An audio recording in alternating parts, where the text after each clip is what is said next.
গহনা, তারপরে হলো যে কসমেটিক্স, এগুলো পাঠায় দিচ্ছে স্যানিটারি ন্যাপকিন মেয়েদের, ডাস্টবিনে ফেলে দিচ্ছে অনেকে ডাস্টবিনে ফেলে দিচ্ছে, এগুলো উপহার নেয় নাই, উপহার নিয়েও ফেলে দিয়েছে। ভোট দিয়েছে কাকে? হ্যাঁ, দেখেছেন আপনাকে? ভোট দিয়েছে শিবিরকে। তার মানে উপহার আপনার আমার মন জয় করার জন্য কোনো ফ্যাক্টর হবে না। আপনাদেরকে এখানে যারা আছেন সবাইকে যা অনুরোধ করছি, আপনারা আপনাদের এলাকার সকল মানুষকে এই কথাটা জানিয়ে দিন, আগামী দিনে যদি কেউ টাকা দিয়ে ভোট কিনতে চায়, সেই লোকদেরকে আপনাদের প্রতিহত করার জন্য উদ্যোগ নিতে হবে। আমরা আগামী দিনের যে রাজনীতি আনতে চাচ্ছি বাংলাদেশে, সেই রাজনীতিতে উন্নয়ন বঞ্চনা থাকবে না। আমাদের অনেক সময় এটা ঘটছে যে এই এলাকার লোকজন ভোট দেয় নাই, সুতরাং তার রাস্তাঘাট আমরা করব। জামাত ইসলামী বলছে ইনসাফের বাংলাদেশ কায়েম করবে। যে ইনসাফ মানে হচ্ছে যেখানে প্রয়োজন সেখানে আমরা সব কাজ করব, যেখানে সংকট সেখানে আমরা যাব, যেখানে নাই সেখানে আমরা হাজির হব। কি বলে? সুতরাং আগামী দিনের রাজনীতিটা হবে উন্নত এবং এই সরকারটাকে সমৃদ্ধ করার রাজনীতি, নিরাপদ করার রাজনীতি। এখানে কেউ চাঁদাবাজ, কেউ সন্ত্রাসী, কেউ ঘুষখোর, কেউ দখলদারিত্ব করতে চায়, তাদেরকে আমরা আনবো সামনে? আমরা বরঞ্চ উল্টা আবেদন করছি আপনাদের প্রতি, যারা তাদের পক্ষে এখনো কাজ করছেন, তাদেরকে বলবো আপনি যে ধোঁকায় পড়ছেন, এই ধোঁকা আপনাকে আপনার ধ্বংসের দিকে নিয়ে যাবে, আপনাকে অসম্মানিত করবে এই সমাজে। আপনাদেরকে তারা এমন একটা নেশার মধ্যে ফেলেছে, এমন একটা নেশার মধ্যে ফেলেছে যেটাকে হিরোইন বলে। হিরোইন যখন কেউ খাওয়া শুরু করে, সে কিন্তু সেখান থেকে আর বেরো হতে পারে না। আপনাকে এরকম নেশার মধ্যে ফেলে দিয়ে এই সমাজের একটা কীটে পরিণত করতে চাচ্ছে। আর আমরা জামাত ইসলামী সহ 11 দল আপনাকে সম্মানিত করে সমাজের বুকে আপনাকে তুলে ধরতে চাচ্ছি। আপনি কেন বুঝতে পারছেন না? এজন্য আজকে আমি সিরিয়াসলি বলছি, যারা বিভিন্ন রাজনৈতিক দলের কি বলে থাকে অফিসে টফিসে গিয়ে ঘোরাফেরা করতেছে, আপনারা একটু সেখান থেকে পাশ কেটে চলে আসেন। এখনো সুযোগ আছে আমাদের আগামীর বাংলাদেশে, যেখানে আমির ভাই উল্লেখ করেছেন 11টা দল ইতিমধ্যে এসেছে, আরো দল আসতেছে। দেখেন, আপনি চিন্তা করেন তো, একটা দল জোটে যুক্ত হয়েছে, সে কোনো আসন টার্গেট নাই। বুঝতেছেন রাজনীতিটা কোন দিকে যাচ্ছে? এই জোটে আরো একটা দল আছে যে 2টা আসনে এমপি হিসেবে মনোনয়নপত্র তুলছিল, 2টা আসনেই মনোনয়নপত্র প্রত্যাহার করছে। জোটে আছে কিন্তু নির্বাচন করবে না। আপনি খেলাটা বুঝতেছেন কি চলতেছে? খেলাটা কিসের? নৈতিকতা। খেলাটা হচ্ছে মানুষের জন্য ভালোবাসার, মানুষের প্রতি দরদের, মানুষের প্রতি দায়ের। সুতরাং সেই দায় দরদকে সামনে রেখে আপনাদের প্রতি আমি আবেদন রাখছি, এবার যে সংসদ আমরা 2012 ফেব্রুয়ারির 12 তারিখের যে ইলেকশন, সেই ইলেকশনকে একটি পরিবর্তনের ইলেকশন হিসেবে আমরা গ্রহণ করব ইনশাআল্লাহ। আর আমাদের আগামীর যে বাংলাদেশটা, বিশেষ করে এই শেরপুরের দিকে যদি আমরা তাকাই, এমন কোন সেক্টর নাই যেটা পরিপূর্ণ। আমরা শুরুতেই যে নারীদের কথা দিয়ে শুরু করেছিলাম, আপনি চিন্তা করুন তো, আমার কোন নারী, আমার কোন বোন যদি প্রেগনেন্ট হয়, তার সন্তান সম্ভব অবস্থায় একটা জটিল রোগ হয়েছে বা কোনো সংকট তৈরি হয়েছে, অতি দ্রুত তাকে হসপিটালাইজ করতে হবে। প্রথমত রাস্তাঘাটের যে অবস্থা, এটা নিয়ে যেতে যেতে নতুন কোন রোগের সৃষ্টি হবে। আবার নিয়ে গেলেন আপনি সদর হাসপাতালে, সেখানে গিয়ে কি চিকিৎসা পাবেন?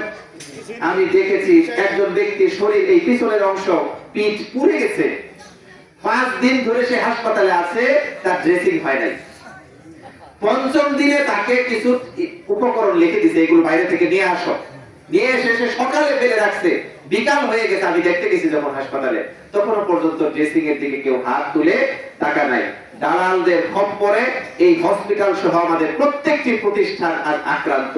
এটা শুধুমাত্র সদর হাসপাতাল না, আপনি যদি ইউনিয়ন হেলথ কমপ্লেক্সে যান একই সংকট, আপনি যদি ভূমি অফিসে যান সেম সংকট।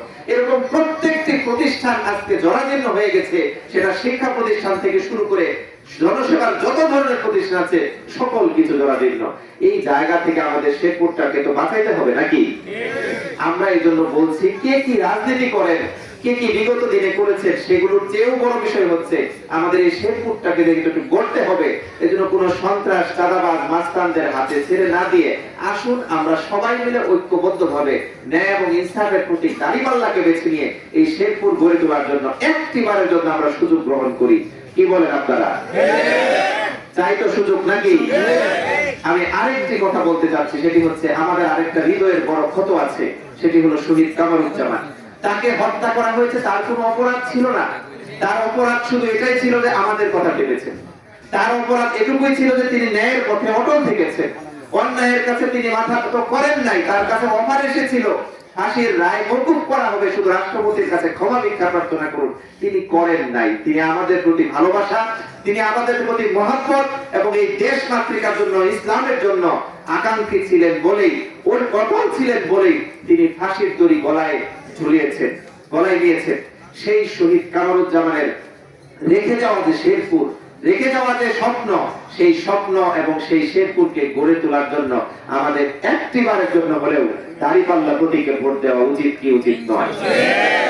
আমি এই শহীদের রক্তের উপর দাঁড়িয়ে আমি সবসময় ফিল করি যে আমার পায়ের নিচে শহীদ কামরুজ্জামানের সব রক্ত। সেই রক্তের উপর দিয়ে হাঁটতে গিয়ে আমি খুব ভয় থাকি, আতঙ্কে থাকি। আমার কোনো দুর্বলতার কারণে, আমার কোনো ভুলের কারণে না জানি শহীদের রক্ত বৃথা যায়, শহীদের স্বপ্ন ভুলুণ্ঠিত হয়। আপনাদের কাছে সেই দাবি রাখছি, শহীদের রক্তের বদলা হিসেবে আমরা এই জমিনে নতুন কোনো রক্ত চাই না। আমরা এবার এখানে স্বপ্ন দেখছি, ব্যালটের মাধ্যমে আমরা বিজয় আনবো। আমরা আগামী দিনের শহীদ কামরুজ্জামানের স্বপ্ন এই শেরপুরে বাস্তবায়ন করব। মহান আল্লাহ রাব্বুল আলামিন আমাদের এই এলাকাকে, এই এলাকার মানুষগুলোকে, মা ও বোন সহ সবাইকে কবুল করে নিন। আগামী দিনে দাঁড়িপাল্লার বিজয়ের স্বার্থে আপনাদের সবাইকে ঐক্যবদ্ধ হওয়ার তৌফিক দান করুন আল্লাহুম্মা আমিন। সর্বশেষ যে বিষয়টি বলে আমি আমার বক্তব্যের ইতি টানবো, কেউ কেউ ইদানিং, কেউ কেউ কেন বললাম, অল্প কয়েকজন ব্যক্তি তারা ডাক হাত করতেছে, তারা নাকি কেন্দ্র দখল করবে, তারা নাকি সিল মারবে, হ্যান্ড করবে, ক্যান করবে। আমাদের কি ভাত মাছ খেয়ে তো আমরা বাঁচি নাকি? মাথা তার কয়টা? আমার কয়টা? হাত পায়ে আমার শক্তি আছে না নাই? তাহলে কেউ যদি ভোট কেন্দ্রে 12 তারিখ কোন ধরনের বাজে চিন্তা করে, ভোট ছিনতাই করার চিন্তা করে, ব্যালট বাক্স পুরার চিন্তা করে, তাদেরকে কেন্দ্রে আসতে দিবেন আপনারা? তার হাত থাকবে? পুলিশকে আমরা বলেছি আপনারা সতর্ক এবং সজাগ হয়ে শক্ত অবস্থানে যান, প্রশাসনের সমস্ত বাহিনীকে কাজে লাগান। কিন্তু আপনারা যদি ব্যর্থ হন, আমরা ব্যর্থ হব না। আমরা এরকম সন্ত্রাসীদেরকে কিভাবে সাইজ করতে হয় সময়ে বলে দিবে ইনশাআল্লাহ। এখনো সময় আছে, এরকম ফালতু চিন্তা থেকে আপনারা সরে আসেন। আর যদি সরে আসতে না চান, তাহলে বাসা থেকে দোয়া কালাম করে দেয়, কারণ পরে হয়তো আপনার জন্য কেউ জানাজা পড়ার জন্য আসতে চাইবেন না। একবারে নিজের দোয়া নিজেই করে ভোট কেন্দ্রে যায়েন, যা ঘটার তা ঘটবে ইনশাআল্লাহ।